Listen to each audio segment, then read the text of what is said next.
kwa kudatandukanya imirimo y'inzego yose umenga rufatangane mu bisanzwe biyamamariza kuba abashinga amateka canke abakenguza amateka boshira imbere cyane ingene amategeko mabi akandamiza abanyagihugu, akandamiza amashirahamwe nk'imigambwe, amashirahamwe yigenga, amaradiyo, amadini, ingene ayo mategeko azosubirwamwo, bagashira imbere no gutora yandi mategeko mashasha yorohereza abanyagihugu, bakabwira abanyagihugu bazokurikirana neza ishirwa mu ngiro ry'imigambi leta iba yaremereye abanyagihugu, kuko kenshi bariko baritoza ku rwego rwo kurongora igihugu baremereye imigambi myinshi abanyagihugu, ariko bahageze ugasanga nta mugambi n'umwe muri mwe bemera uri kurarangurwa, naho bamara imyaka 10, 20, 30 ugasanga nta na kimwe baranguye muri ya migambi. Urorero ni bwinshi. Ikibazo nuko umugambi uri ku butegetsi umaze imyaka 20 ku butegetsi uyabamaza nk'iyindi migambi.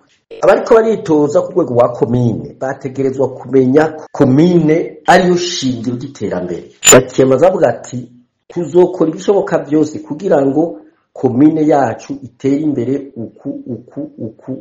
Ku mitumba haba hariho ibibazo byabo, n'abitoza ku mitumba bo bivuga uko.